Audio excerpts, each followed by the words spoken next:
knocked him out in the fourth round, and I knocked him out in the fourth round. You can call me Mystic Mac because I predict these things. Mamma mia! But I'm not impressed by your performance.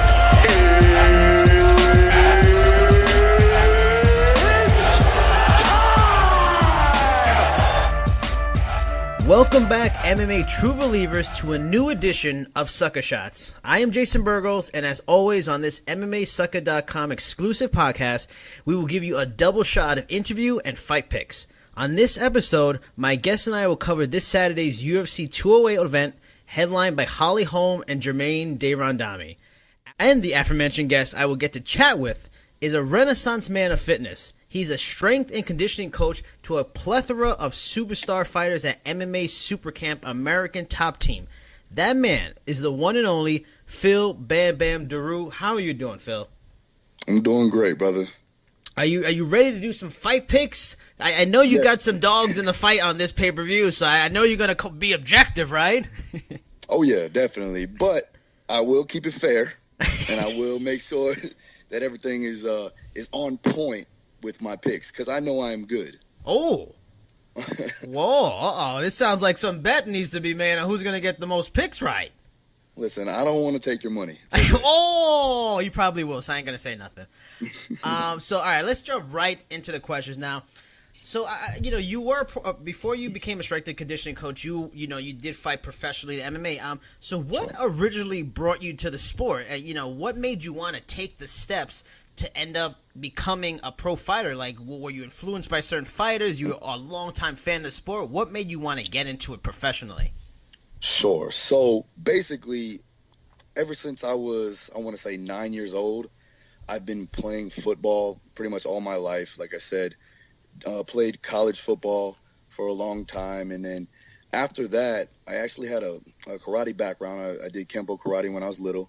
So I've always was intrigued with martial arts and, just the training of it and things like that. Obviously, Bruce Lee movies and Jean-Claude Van Damme and things like that definitely swayed my, my intrigue to, doing martial arts. So after I was done with college football, I decided to check it out, and actually I was doing some amateur boxing on the side, like pretty much on the off season. I was doing amateur boxing. So when I moved, my family actually moved from Broward County, which is Fort Lauderdale, where the American Top Team headquarters are, to Port St. Lucie, a small little like hole in the wall town, I should say. And basically, well, what I found was a guy by the name of Dean Thomas. And, so for those of you who don't know, this is like the double OG of UFC fighting. Yes. So I found him out, and actually he was an American Top Team affiliated gym. So I went over there one day and I told him, I said, "Hey man, I'm an athlete. I just finished up college, and I was probably like 20 years old, man, real young, little rough on the edges." But he looked at me and he goes, "Well, all right, man, we'll just come in and try the class." So I ended up trying the class out and I did some amateur fights for about 6 months. Did pretty good. I was, undefeated as an amateur. And then we decided to turn pro. I was around 21 years old, and, sky's the limit from there. Pretty much since from 21 to the age of 26, I believe, till my gym and my training business has, blew up from there.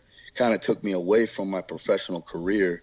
It's kind of hard when you're trying to build a business, build a family, and then be a professional fighter on the same aspect. So, a lot of things. And then also I ended up getting a series of concussions, and not mainly from MMA in general, but mainly from football when I was younger.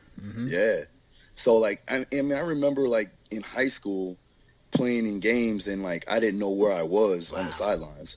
So it was pretty bad, but we live, we learn, and we move on. And I'm in a better situation right now. I get to train the best fighters in the world each and every day, and I'm loving what I'm doing. So now, before I move on to the next question, you brought up Van Damme. I'm hoping your favorite Van Damme movie is Bloodsport. Of course. Yes. Man, of course. Yes. Of course. Now, kickboxer has it's right up there. Yeah, because the end is good. I mean, how can you not like a movie where dudes are gluing glass onto their, wraps? I mean, that's nuts. But Bloodsport is like Street Fighter, but real life. I felt like that was me when I was younger. I don't know why. I wish it could have been me, but I knew it wasn't me. Now, all right, so how early in your fighting career, like when you made the move closer to American Top Team, like how early in the game did you end up making American Top Team your home and became a part of that family? Well, like I said, we were affiliated with him through Dean Thomas, so Okay. I would make my way down there, every now and again, and train with those guys, and train with like Hector and Dustin and Dustin Poirier, who's fighting on this card in this Saturday. But we'll get to that too as well. Oh yes, but yeah. So I mean, I made my ways down there, you know what I mean, and everybody was real, like real helpful and helped me out with my career. But I've been a part of American Top Team for longer than I was a coach. Obviously, I was a fighter for them. So, if we say my career with American Top Team, it's been 8 years strong, so. Now, you said that, playing football, getting concussions, that affected, being a pro fighter. And now you have a degree in exercise science and sports medicine. You were doing a business on the side while you were also fighting. So was that always a plan to end up becoming like a strength and conditioning coach or something within that field? Like, was that always the plan down the line, even when, in the early stages, even when you were just started being a fighter? Yeah, so here's the thing. Like, even in high school, I ran my strength and conditioning program for my high school football team. Wow. Yeah. So, I mean, I was already deep into the books, into the science of it as like a 14-year-old kid. I used to get my friends and we used to go into my garage and, lift weights from there. And everything was obviously practical application. And it wasn't really, scientific facts. We were in there just like bench pressing and doing curls. But, as I got older, I got to learn more and learn about programming and periodization and things like that. But yeah, I mean, once I got to college, obviously that was the way to go. And I'm not gonna say I'm a nerd. I'm not gonna say I'm definitely not gonna say I'm the smartest guy ever. You know what I'm saying? But when you find something that you like and it intrigues you, you get to learn easily through that situation. Mm-hmm. So that's why I like to implement, what I did going into college, and now I can do it as a profession, and it's not even really like a job to me. Like, how young would you say you were when you realized like physical fitness and this kind of stuff? Like, was it even before high school, or was it when you hit high school, start again to like active sports? So, like, when did you really know that I love doing this kind of stuff? Well, definitely, I've been in sports all my life. My mom used to tell me that I hit a baseball over my house at the age of 4. Wow. Now, I don't know. Now, you know how moms usually, play things overboard. Yeah. But I mean, I do remember a distinct time when I used to run routes on Hollywood Beach for people that were just walking by, and it was like 4 or 5 years old. I used to have those little those little toy football uniforms at a Hurricanes uniform. I used to put that on and run around. Mm-hmm. So, I mean, I've always been intrigued by sports and fitness and things like that. And by middle school, I really wanted to build my body. Obviously, bodybuilding was a big thing back then, and I always wanted to be the big guy, the strong guy. And it just so happened that, obviously I had to lose a lot of weight to fight. I fought at 155. Okay. And I graduated high school at 205. Wow. So, yeah. But it was a big change, a big difference in what I had to do as far as aerobic systems and my training modalities. But as far as, being addicted to fitness and bettering myself physically, it's always been there. Now, you are working with arguably the hottest, most prestigious fight camp in the game today. Now, I want you to just completely brag about some of the great talent you are strength and conditioning you're the coach for. Give me some of those great fighters that you're working with, and also, are there differences in the training programs you have for certain fighters? Do they differ? So here's the thing. My situation I have is very unique over at American Top Team.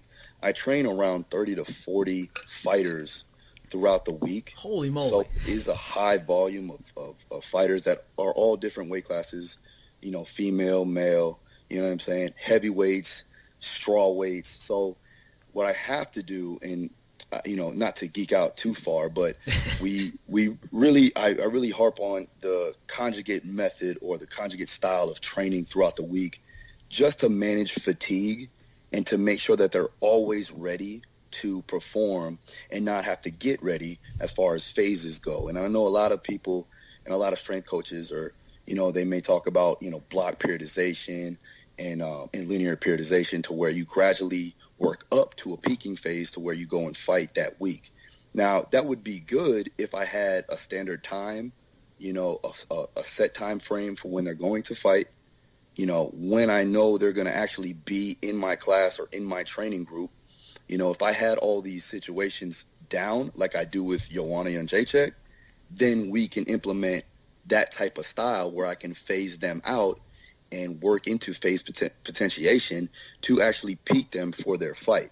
But for now, when I'm getting thrown, when I'm actually getting 30 guys and girls, some are in the UFC, some are in Bellator, some are, prospects, very good prospects.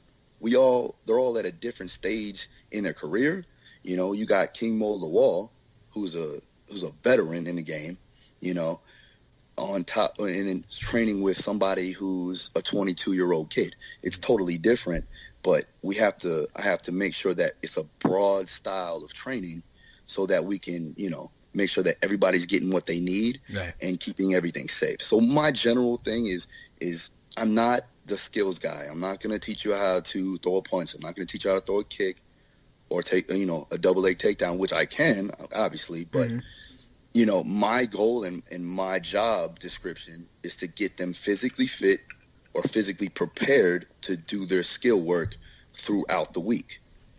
Now, for people that are going to be listening to the podcast, could you explain like why strength and conditioning, it really is so important? It's become an integral part of every fighter's fight camp now, compared to say 10, 15 years ago, it was more rudimentary. Could you give me some examples of people you've trained maybe multiple times and how that difference in the strength and conditioning improvement has helped them win fights in the cage? So, everything goes back to general fitness. So if I can get them physically fit, they'll be able to train harder, they'll be able to train longer, and we can manage fatigue. So the more they can train frequently, the better they will be in the cage. King Mo Lawal is a great example. He actually started with me since I've been a coach at American Top Team from day one. Guy never misses a training session unless he's doing media or something like that. Now, those of you who know, Mo has a series of injuries, multiple knee surgeries, hip problems, elbow problems, things like that. Now, improving on things that he cannot jump, he can't do high impact stuff because of his joints and those injuries that he occurred, throughout the years. But improving his mobility and his stability along with his anaerobic and aerobic conditioning has helped him, be able to work around his problems that he has and generate a lot more force out of things like obviously, maybe knocking Rampage out pretty soon. Ooh. You know what I'm saying? So just putting it out there. Just putting it out there. You know what I mean? Or I just like to call him Fat Boy. Oh, I mean, that press conference was good. Some of the lines Mo was laying on him. I mean, Rampage didn't have much of a response for that stuff. Listen, people don't know, but we have a group page, message board page on my Facebook. And it's all my guys that I train, and Mo roasts everybody on that page. Nobody is safe. Oh, nobody. Yeah. All right. So early on, you've been about expanding your brand. You always start working on business early in the game when you're a young fighter. Now I want you to you also have written for MMASucka.com. You're doing a lot of things. You hustle, you grind to do all these different things. Could you explain to me what is the Daru Strong Training Program is all about? What's the long-term goals? You have the website. I know you have the mail letter. That you're trying to get this out there. What is your training program all about? So people need to learn about it and know about it so they can get on it. Well, here's the thing. It's not specifically, one type of situation or one type of program. It's specified for your specific goals.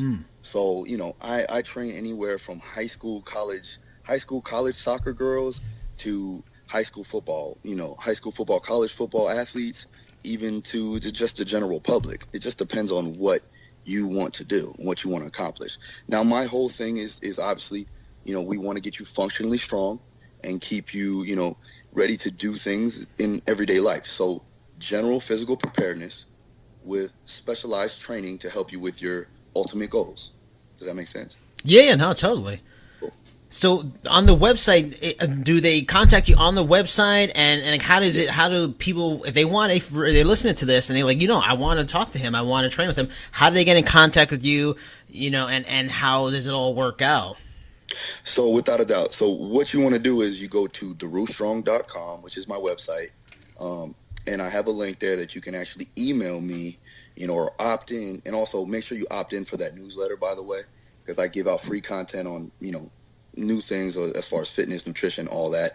But, you can email me there, or you can just email me directly, phil@darustrong.com, and I'll get back to you as far as, even if with questions, I make sure that I answer any questions that need to be done, and I'm not bashful with that. If you got any questions, I like to help out. So, and if you want to train, so let me know. I do online programming. It's not like you have to come, down to little old Stuart, Florida, to train with me one-on-one, unless you really want to, which is fine by me. And what's the address in Stuart, Florida, if people want to train with you? Sure. So it's 1239 Southeast Indian Street, and I'm in Stuart, Florida. It's a small little town that's like in between Jupiter and Port St. Lucie. And that's my own private facility. I only have private clients there with some group training here and there. But, you can get in touch with me if you want to get out there and get some, one-on-one training.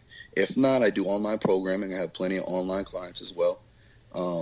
And, I'm doing this from sun up to sundown. So, don't be afraid to call me or email me. I'll get back to you as soon as I possibly can. Now, I always like to ask guests, who are their favorite fighters? Who are they influenced by? If they became a fighter, or who do they just like to watch? Who are some of your favorite fighters growing up in MMA that you really enjoy, or even boxing, if there's favorite boxers you have? So boxing will go right off top, and I'll say Mike Tyson. Mm-hmm. From hands down, probably, it broke my heart to see him get knocked out a couple of times, but other than that, as far as boxing goes, Muhammad Ali, mm-hmm. You know what I mean, is bar none. And then for MMA, and it's funny because I'm working with him now, and I'm sure he probably knows. I don't know if he knows or not, but Hector's been my guy, Hector Lombard. Ah. Yeah. And I don't like to say this because I don't want to be like a fanboy, but Hector's always intrigued me with his fighting style, and even though like I see him now, and now that I'm older and he's my boy, like I truly, wish him the best, and I work with him every day. It's funny to see that. And then also, believe it or not, I like Melvin Gillard was another one of mine. Yeah. A lot of the real like go out there and get it type of fighters, who else? Let me see. And even Dean Thomas, yeah. Watching him when I was younger, when I stepped foot in his gym, it was funny because I didn't recognize him, at first. And then I'm like, hold on, I know that guy. So, it's funny. It was like a week into me training in the gym. And I'm like, oh, that's him. so it was cool though. All right, so let's move on to the nitty-gritty. Let's do some fight picks. The first fight we're going to talk about for UFC 208, it's this Saturday. It's from Barclays Center, Brooklyn, New York, not too far from me. The first fight is Dustin Poirier at 20-5 against Jim Miller, who's 29-8. Some of the interesting facts in this fight is Poirier is coming off of a KO loss to Michael Johnson, which was following a 4-fight win streak. Of his 20 wins, he has 16 finishes, 10 by TKO or KO, 6 subs. Miller, as we all know, he's on a 3-fight winning streak, following losses to Diego Sanchez and Michael Chiesa. He has 14 wins by submission. He's a top high-level grappler in the 155-pound division. Miller's also 5 years older. Some of the interesting things I want to throw out there for this conversation is, both have a clear avenue for victory. Poirier is a far better striker with speed, technique advantage, while Miller is the better grappler. And, in the division, one of the better ones. He could be trouble if he gets somebody taken down. The question I ask you is if he's taken down, because you train Poirier, you get to watch him all the time. Can Poirier do enough to defend, get back to the feet, and make Miller pay on the feet and win this fight? Listen, he does that every day in practice. And we got wrestlers that are just as good, if not better, than Jim Miller. So, and I don't like to be biased, but to be honest, and don't sleep on DP's wrestling. Yeah. I mean, we practice. We have an Olympian wrestling coach in our gym. By Steve Mako. We learn and we grow. I mean, I think we'll be good. I think he's gonna go ahead but I honestly feel like he's gonna keep his distance, like he should. Pick him apart. We're not the old, Dustin Poirier, where we're trying to bang it out with everybody. Yep. We're trying to be smart. We're older. We're at a higher weight class. And I think he's going to definitely pick him apart. If it's not a unanimous decision victory, it's going to be a TKO. Easy. I agree. I mean, I could totally. I did on my staff picks for Sucka. I think I could see a second round, TKO. Jim Miller's going to work hard and try to get him down, but Poirier is a really, really good striker. And Jim Miller, at his age, he's just only getting slower. And if he can't get you down, he's tough as all nails, but I can't see him, doing much on the feet. And I'm going to pick Poirier too. Now, moving on from that, the next fight is Glover Teixeira versus Jared Cannonier. Now, Glover Teixeira is 20-5. Cannonier is 9-1. Teixeira is coming off a 13-second KO loss to Anthony Johnson, which followed a 3-fight winning streak. So it really halted a lot of momentum he was building to try to get back to another title shot. He has 25 wins, 22 are finishes, 15 TKO or KO, and 7 subs. So this guy is a finisher if he gets his hands on you. Cannonier has won 2 in a row after losing his first fight of his career. It was a KO loss to Sean Jordan 2 years ago. He has 7 finishes in his 9 wins. Also, another fight where one man in Glover is 5 years older. Now, some of the things to wonder about is, Glover has been one of the best in this 205 division for a few years now, but he's 37 years old. Like, the question is Father Time finally slowing him down? Also, it seems like Teixeira has lost to very athletic fighters who can close the distance and use the range well. For example, Anthony Johnson, Phil Davis, and John Jones, though none of those are bad losses. Those are all very good fighters. Cannonier, in his last fight, he looked really good. He was very smooth. He showed good technique with his striking. He moved around, which impressed me for a guy of his size. He's fighting heavyweight now at 205. Could this be another problem where Glover is in there with just maybe a guy who's too athletic? Because Glover's not a very nimble kind of fighter. He fights flat-footed, moves slow. He's just powerful, really good wrestling, great submissions. Can Glover get the takedown and get the submission and beat him up on the ground? What are your thoughts on this fight? See, I see where you're going with this. Oh, really? Oh, you do? And I know who you want to pick, but I'm not going to let you do it. I'm not going to let you What? I'm going to sway you over to the ATT side. Wow. Okay? And I am going with Glover by TKO. Whoa, how early? I'm going to say second round. Whoa, all right. Second round. He's got to feel him out, obviously. We're going to figure out, where our hit points are. But, I mean, listen, if that guy touches you, you're going to sleep. I agree. You know what I mean? I've heard this by several of my guys that trained and went up there to Connecticut to train with him. And they told me that, like, even his jab feels like, somebody kicking him in the face. So let's just go ahead and I'm going to just say that right now. And I know that, he's older and things like that. And yes, he can be flat-footed at times. He has an old school boxing style. But the thing is finding out how to solve that puzzle. And if you have a better fight IQ, athleticism can only take you so far. Yeah. So I think that having, the fight IQ and having the knockout ability, he's good to go. Phil, I respect your effort, but you're not going to sway me on this one. I'm still going to... everything you're saying is right. I don't like the age. I don't like his age. I mean, you've dealt with a lot of fighters. I mean, you can tell me, it seems like when a fighter gets old, the reflex skill is the fastest thing to go. I mean, they got power for days. They got power to their 50. Glover Teixeira is going to be a guy who's 65 years old and still knock your ass out. So I just don't, because Cannonier is a younger guy. 5 years younger. He's still, his body's not as beat up for years of training, because Glover has a lot of fights. I just think it feels like one of those matchups, because there's been times where Glover has been touched and he can get, a little rocked a little bit. I just feel like this is that matchup that if Glover won, I wouldn't be surprised. I'm sure Glover's the favorite, but I just have an inkling feeling that Cannonier is going to get this one. I'm I'm gonna say decision win for Cannonier. I'm gonna go with that one. All right.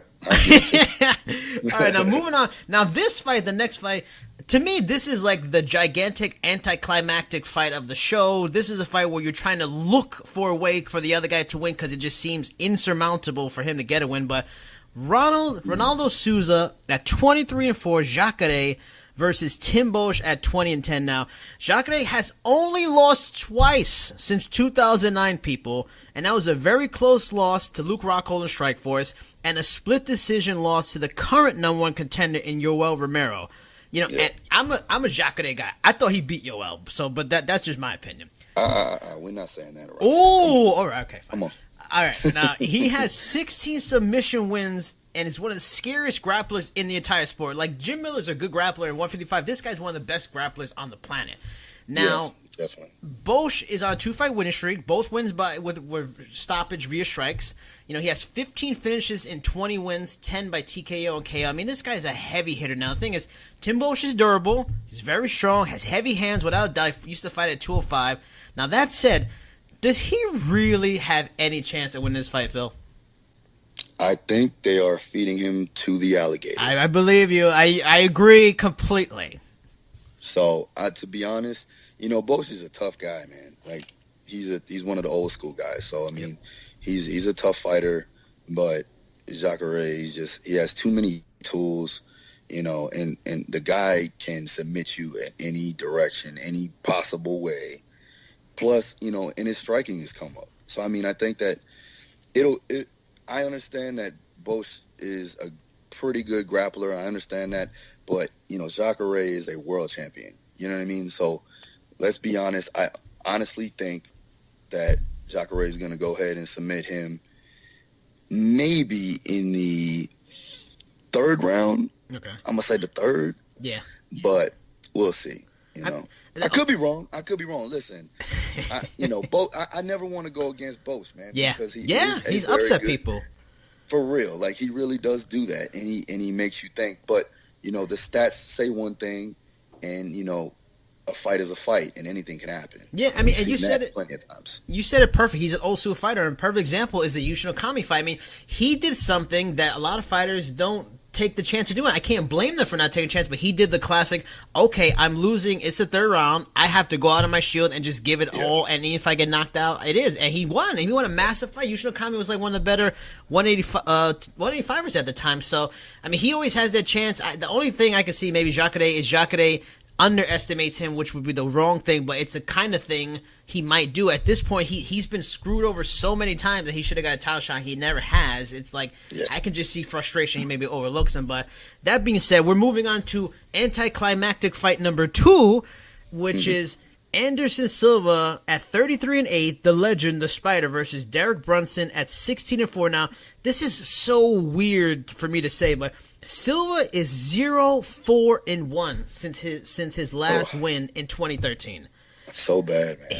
Now, we know his resume, but the thing is, this guy's going to be 42 in April. Now, Brunson is on a 5-fight win streak, you know, until he lost. The TKO lost to Robert Whittaker in November, which was just a despicable performance by him. Now, he had 12 finishes in his 16 victories, 8 by TKO or KO. Now, Silva, I mean, it's surprising to hear it also, but not surprising when you think about 0-4-1. He is the underdog on most sports books in this fight by a decent amount. Now, things to wonder going in is there any fire still truly left in Anderson Silva? It seems like it is. And now, while he hasn't won a fight since 2012, I don't think there's ever been any of these fights where he looked bad. Like, he didn't look bad. I mean, he beat Nick, but then he got overturned because of the drug positive test. You know, Bisping, a lot of people thought he won that fight. And then Daniel Cormier took on 7 days' notice and still hurt my boy DC in, like, the last round.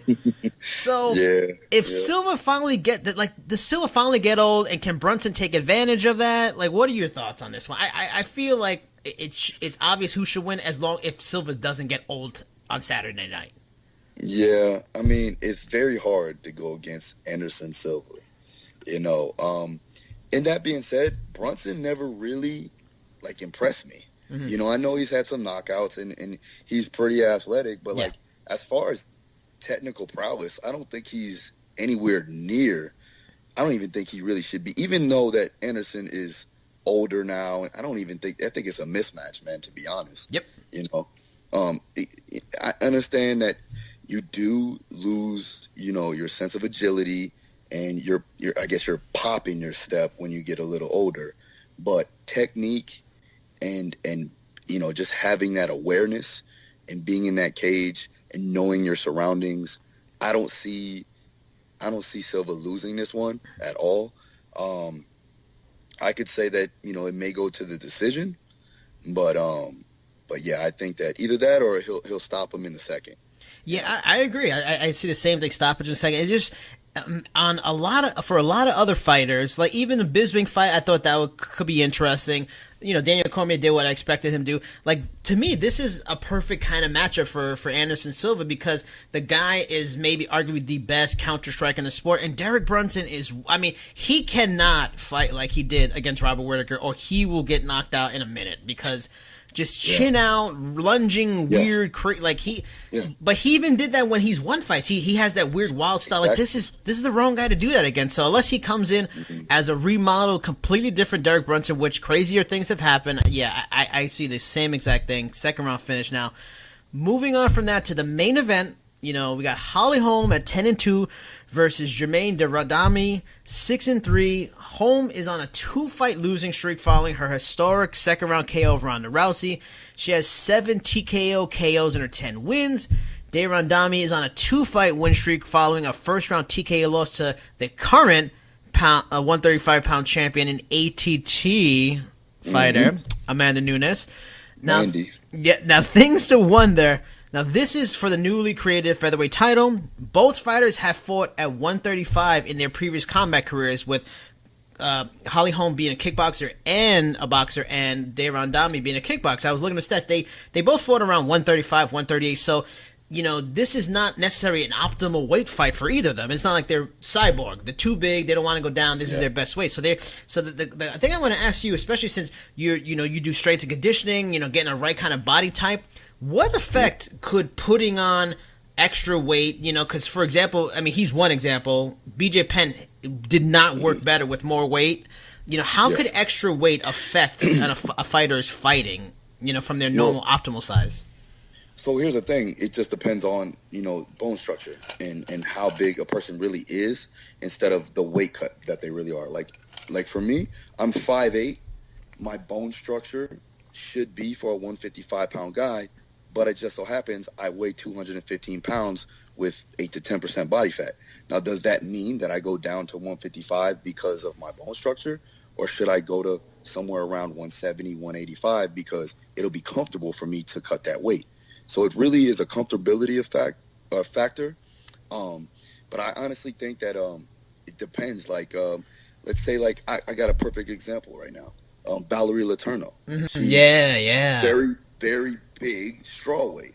Very big. Mm-hmm. Now, if they open up that 125 division, that's perfect for her. Yeah. You know what I'm saying? So it really just depends on, bone structure and the way a person actually walks around. And I think that either going up or going down really depends on, how that person really feels. And if you're cutting massive amounts of weight, and I've done this in the article before, you can check it out at MMAsucka.com. Yep. You should be only around 12 to 15 pounds max from your weight cut. You know what I'm saying? You should never really cut that much weight. You should never really cut 20, 25 pounds, 30 pounds like that. You will never recover fully the next day. It just won't happen. So it seems like Holly Holm would have the body kind of size to deal with it, but then again, like 10 pounds, the extra weight, she's like, if I likes to move around, like I wonder if like the extra weight will tire her at all, or how tall is Holly? I would have to look at, but I'm guessing she's got to be somewhere around like 5'9", 5'10". Okay, so 145 may be a good weight for her. Mm-hmm. You know what I'm saying? Yeah. It really just depends on how much we'll see at the weigh-ins, and we'll see, during the fight, how much excess body fat she's holding. Mm-hmm. You know what I'm saying? Because you definitely want fighters to have some sort of body fat. You don't want them to be totally ripped up because they won't have any energy expenditure. and they won't have any pretty much like casting around their body. So if they get hit, the organs stay protected. You know what I'm saying? Mm-hmm. And it really just, and like I said, the thing with BJ Penn was just out of shape, and that's why he didn't want to go down to his real weight. Yes. Let's be real about Yes. that. You know what I mean? He was lazy and he didn't want to do it. Mm-hmm. You know, and that's no disrespect to BJ Penn. He's one of the greatest fighters in the world. Mm-hmm. But when you don't want to cut the weight or you don't want to move up because you're afraid of bigger people, when it's really hindering you in the long run to cut that weight. Look at Dustin. Dustin was fighting at 45. Dustin's taller than me. Wow. You know what I'm saying? So, I mean, why would you fight at 45 knowing you're killing yourself and all you're worrying about is the weight cut instead of the fight? It doesn't make sense. As a person close to so many great fighters in a great camp for so long, like, what's the theory? I always wonder, what is the theory behind a fighter fighting, even though their body says they should be here, they go even lower? Like, is it really as simple as, oh, I want to be the bigger man will make a difference? Like, why do so many fighters, I mean, a great example that will be used forever is Anthony Johnson going to 170. Like, the insanity is something, I mean, he's an extreme case, but what do you, like, in your experience, what is the thinking by fighters on why they try to go down lower than they should? I think that they think that they're gonna gain a mechanical advantage. I think that they think that they're gonna be, somewhat of a more massive person, or everybody's doing it. If a guy's cutting from 215 down to 185 or even 170, I've seen, you want to make sure that you don't have it's just a competition thing. Mm-hmm. You don't want anybody to gain that edge, right? So I think fighters are competitive in nature. If you're not a competitor, why are you in the sport? Right. And if you're just in the sport to compete, you're not a champion. You know what I'm saying? So you have to be in the sport to win it. And I think that they think sometimes, and I've thought that too, you know what I'm saying? Going down and watching these guys and training with these guys that fight. I used to fight at 170 as an amateur. Mm-hmm. And when I went down to see Pitbull fighting at 170, when he was walking around at 215, 210 pounds, mm-hmm. solid, I was like, well, damn, I guess I got to go to 155. I don't look like him. You know what I'm saying? So I think that plays a big role. But now I honestly think with educating themselves and knowing the new rules and not being able to rehydrate, via, with, injection, you can't do it. You know what I mean? So what's your pick for Holm versus Randamie? So here's the thing. My original pick was Holly. Okay. Holly. But now seeing the stats and watching a few of Randamie's, earlier fights, mm-hmm. I have to go with Randamie. Interesting. Now, because of that, now Holly's a very technical, methodical striker. Right. But Holly doesn't possess full-on, like, I'll knock you the hell out power. Unless she kicks you right in the head, yeah, she doesn't. Exactly. Well, those were accumulation of blows. That's true. Yep, that's true. That she landed, on Ronda. But for Randamie, I believe that she's one or two kicks and punches away from laying you to go to sleep. Yeah. You know what I'm saying? So I'm gonna go with Randamie, and I'm gonna go with a TKO. Ooh. In the third round. This one is a tough one. I like Randamie just because when I play EA Sports, I use her instead of cheating and using the good high rank fighters. So yeah. She's good in that game. Y'all need to use her. But I'm gonna go with Holly Holm in this one just because everything you said is completely true. I agree. The only reason I think I'm really going with Holly Holm is just on the level of competition she's had. I just think that she's dealt with better competition. I think she's just maybe an all-around better fighter. Even when she lost to Miesha Tate, I thought she was winning that fight, and then Miesha Tate did an amazing job to pull it out late. The fight with Shevchenko's about to get a title shot. She lost to her, and it was a close fight. Yeah, she lost, but again, she's losing close fights. She's not getting dominated. And Randamie's opponents, she hasn't had a huge marquee win, so I'm going with that mainly for but I'm not you're moving me to the other side. I'm worried now on this pick. But yeah, I'm gonna pick her. I'm gonna go with decision for Holly Holm because, like you said, she's not a person to knock somebody out, and Randamie is really tough. So I'm gonna go with decision on her. But that's our picks for the show Phil, I know you have Twitter, the Instagram. You want to plug the website one more time? Just let anybody know where they can find you. Yeah, sure. So it's darustrong.com is my website. You can check me out on Instagram at DaruStrong. My Twitter's at DaruStrong. And my Snapchat, actually, I show all my videos of the fighters there. It's DaruStrong1.